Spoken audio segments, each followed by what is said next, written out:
Chapter 24 Tryout.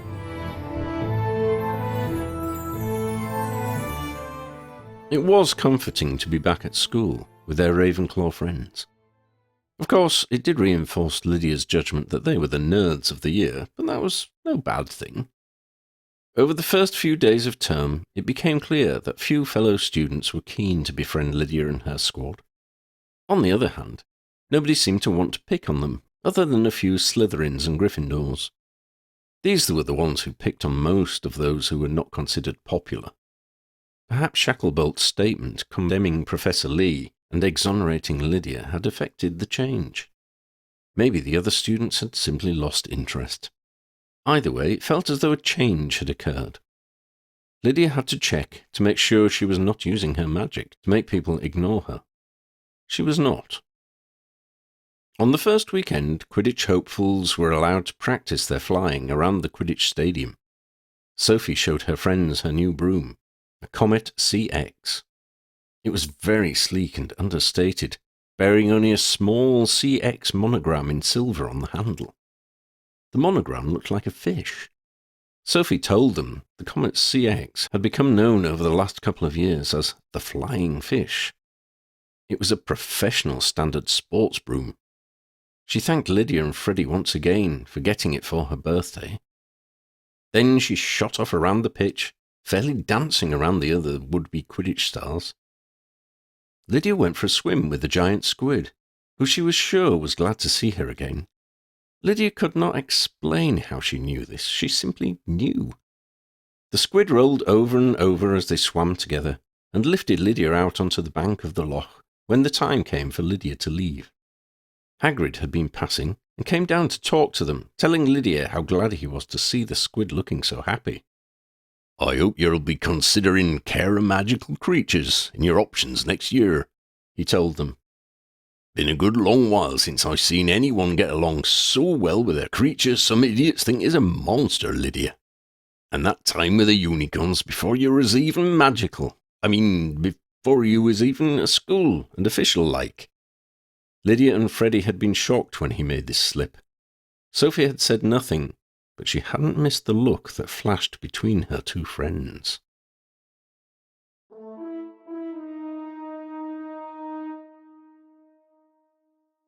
A couple of weeks into the term, the house teams started their Quidditch tryouts. As they had suspected, Gryffindor were keen to see how Sophie would measure up. Sophie was a great flyer. To be then used to the team, you also had to be able to catch and throw the quaffle, hit the bludgers in the right direction, or spot and catch the snitch. Sophie's recommendation from Hooch had been glowing. There was a buzz amongst all those in Gryffindor who were interested in Quidditch. That meant almost everyone. The Gryffindor tryouts were on the Saturday morning, about an hour after breakfast. Madam Hooch's vetting of all the previous year's first years meant that there was no time wasted checking whether applicants could fly. Only 2 second years had applied to try out, Sophie Inkwood and Dylan Vane. There was only one definite vacancy on the team. Gavin McDougall, one of the beaters, had left Hogwarts after his newts. One of the reserves, also a beater, had left. Both Sophie and Dylan were too light to make good beaters. They had to hope other players either withdrew or were displaced by better players. Either way, the best Sophie or Dylan could hope for was to replace a reserve who moved into the match squad. Sophie went to the changing rooms to put on her flying kit. Lydia and Freddie went to find a place in the stands from where they could watch the action. As they were waiting for the players to come out onto the pitch, they were joined by Freddie's cousin, Fenella. Freddie looked confused. "Hey, Fenny, shouldn't you be getting changed?" She shook her head. "Not playing this year." Lydia frowned and shuffled in her seat. "But you played really well as a chaser in the last game, when Fletcher was boxed in." Fenny grinned. "Thanks, but I'm never going to be a professional player, and studying is getting really hard this year. I need to do well in my OWLs. Anyway, it's nice to end on a high note." "Well, that opens up a chaser's place," Freddie noted. "Maybe Sophie's in with a chance after all." Fenella tilted her head. If she can catch and throw and intercept anything like as well as I've seen her fly, then she has a great chance. We're short of good chasers. I mean to say, I was on the team. There are half a dozen people who would make good seekers. But if Dawlish doesn't step down, only one has a chance, and that's as a reserve. Everybody wants to be a star seeker in Gryffindor. I blame that Harry Potter.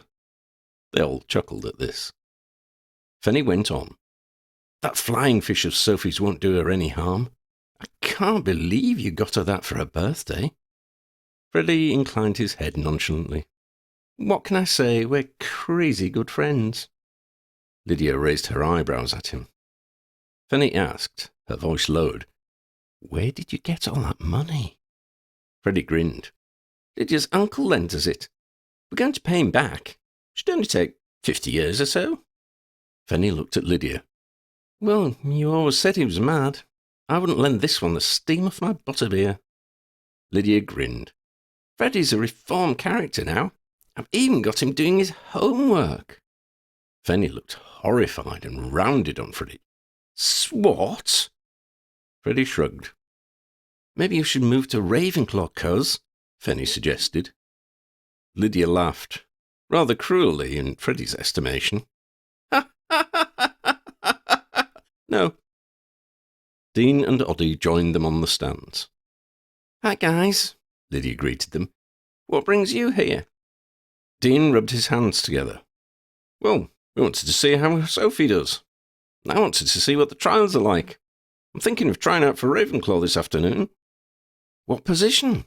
Fanny asked. I'm looking at either beater or goalie. There's a rumour Poppy might step down. Any WTs, you know. I think I'd make a good goalie if I didn't get stuck in one of the rings. He grinned. Dean was large for his age, but not that large. Oh, and Oddie's going to try out for Seeker, he added. Freddie gasped. Ah! Get off my planet! Oh my God, Oddie, is that true? Oddie held up his book, without taking his eyes off it. It was Quidditch Through the Ages. Lydia was horrified. Is Judy Podmore stepping down after winning us the title last year? Oddie's shoulders started to shake. He tittered. Dean guffawed. Oddie looked up. Got you, you gullible poltroons. They all laughed. But you flew so well in class, Lydia protested. You should try out, Oddie. Seriously. Oddie looked over his glasses at her. Who said that? Oh, Lydia said. There was that little problem of a seeker needing to be able to see. She thought for a moment, frowning. But Harry Potter was a seeker, with glasses. Dean gave her a condescending smile. How's Oddie going to read if he's looking for a snitch? Try out, Oddie, Lydia insisted. You need a break from studying sometimes, to let it all soak in. And being outdoors is healthy. All that fresh air is good for your brain. Oddie paused his reading for a moment. And, Freddie added, imagine if you got on the team and Dean didn't. Drama and despair. Oddie pondered. You'd probably only get reserve seeker, Fanny explained, if Podmore isn't leaving. So you'd only practice occasionally, but have bragging rights for being on the squad. Oddie started to smile. Lydia had an idea. I'll ask Sophie if she'll lend you her broom for the tryout. Oddie closed his book and grinned. Oh, come on, Dean protested. It was my idea to try for the team. Oddie's shoulders started to shake again. He wiped a tear from his eye. You really are the most terribly gullible people, he sighed. Especially you, Dean. I thought you'd know better. But why not? Lydia asked. Why not try out? Have you seen those bludgers? Oddie asked. They're as big as I am. What do you think would be left of me if one of those hit me? Dean narrowed his eyes. But if you just did the tryout, you could prank the whole of Ravenclaw at once. I mean, after winning the cup last year, everyone's going to be there this afternoon. Oddie opined. And you'd also get to try out a fabulous broom, if Sophie's willing, Freddie added. Fanny was nodding slowly. That really would be a prank. Oddie sighed. I'll consider it. It's only to try a real broom for once. There was a great deal of mirth and self-congratulation amongst the group. Then the Gryffindors came out onto the pitch.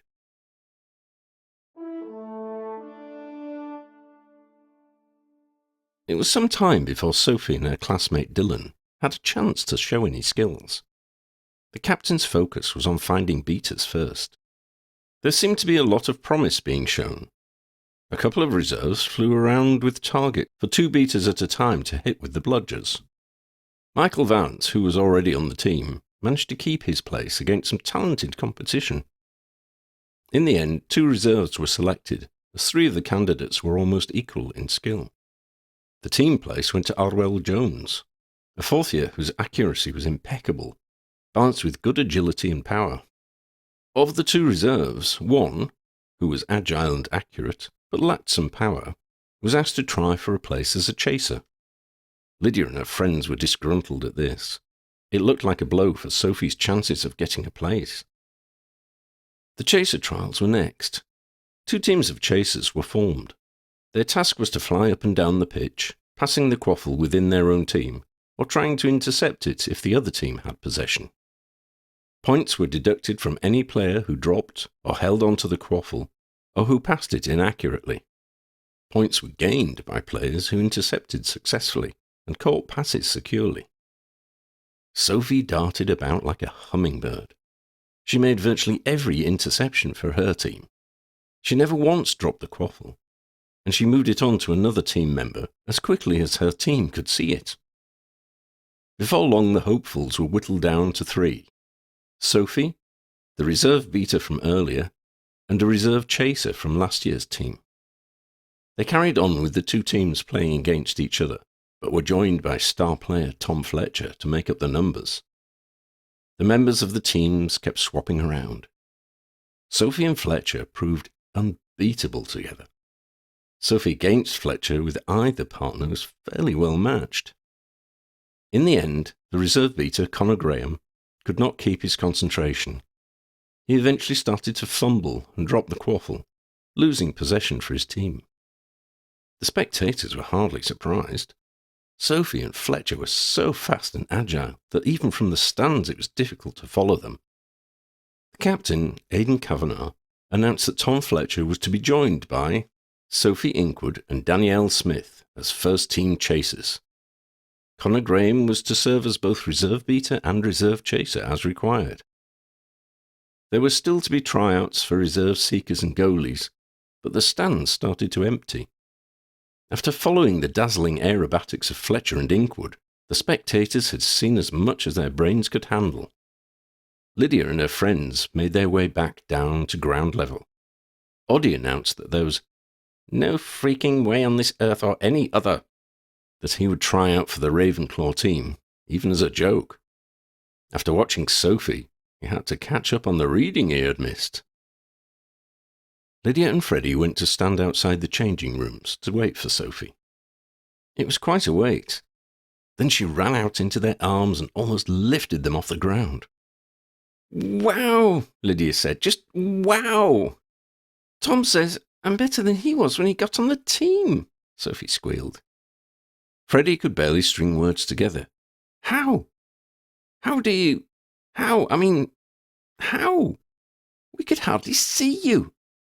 Sophie grinned and shook her head. "I don't know, it's like I'm not thinking. I'm just doing it. Sometimes I've done things before I realise I'm going to do something, and the fish, my broom, is just the air. Don't know." They went to the joint common room for some quiet. Sophie had to run a gauntlet of congratulations from everyone who had seen her fly. She had intended to take her broom up to Gryffindor Tower, but she was shivering. Freddie said it looked like shock. So they sat her down in a booth in the common room, and Lydia stayed with her, while Freddie rushed off to get her a drink. Xander arrived from somewhere, and allowed Sophie to stroke him as he adorned her lap. A tea service with biscuits and a jug of pumpkin juice appeared on the table moments before Freddie rushed back in from the kitchens. Sophie sipped a glass of juice, while Freddie played mother, and poured her a cup of sweet tea. Elsa turned up and took over being stroked duties from Xander.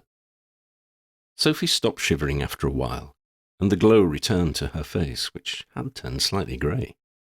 Sophie looked up at her friends. "I did it!"